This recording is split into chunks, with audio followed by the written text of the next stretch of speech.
So yeah, that reflection slide really got me thinking. If I had to pick the barriers that affect me most, it would have to be emotional barriers. When I'm stressed or anxious about a deadline, I just don't listen well. I'm too caught up in my own head to process what someone else is clearly trying to tell me. It leads to misunderstanding every time. That's a good point, Alia. For me, I think it's physical barriers, specifically noise, not necessarily loud noise, but more like a busy office environment or a weak internet connection on a video call when I have to keep asking someone to repeat themselves because the line cut out, the message impact is lost, and I get frustrated. For me, I think the biggest one is filtering. I catch myself doing it a lot, especially in a professional setting. I only share the information that I think my manager or team wants to hear. So I leave out the details that might be seen as negative or critical. This is a barrier because it prevents the complete truth from getting out, but it's hard habit to break. Since my problem is emotional, the best strategy for me is focus on my self-management. I'm trying to practice mindful listening. Before responding, I take a quick breath and tell myself, you need to hear what they say and not what they are saying. It's about creating the small pause before my emotional reaction takes over the dialogue. For my noise and technical issue, the strategies are mostly proactive planning. I try to insist on scheduled calls instead of impromptu ones and make sure I am in a quiet, dedicated space.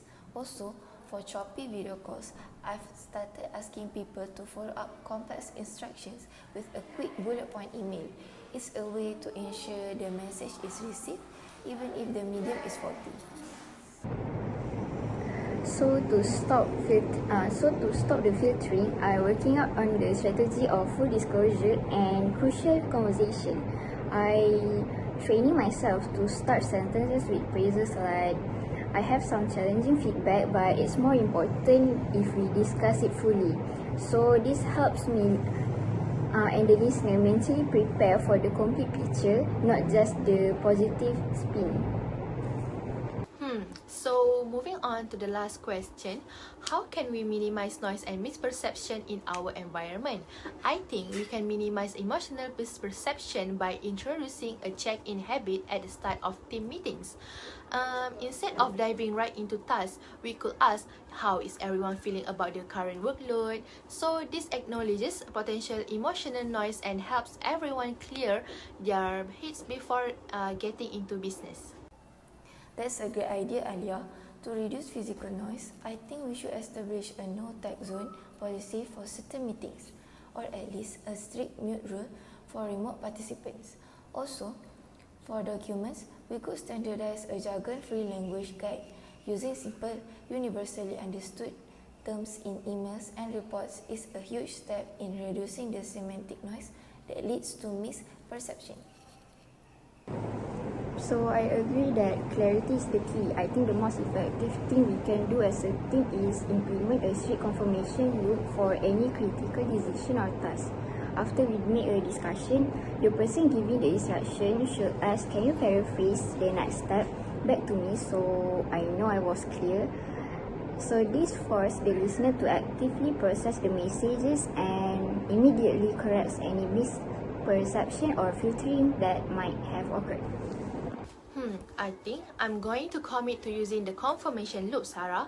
That strategy addresses my misperception issue because I often think I heard correctly, but active paraphrasing will proven otherwise. It also combines emotional self-awareness with a practical tool. Me too. The standardization of language and the clear policy for meeting etiquette are things I can champion to reduce physical noise for everyone. It's about setting up the environment for success, not just managing my own behavior. So I'm going to start being more honest about the negative detail. I will combine my full disclosure strategy with Alia mindful listening.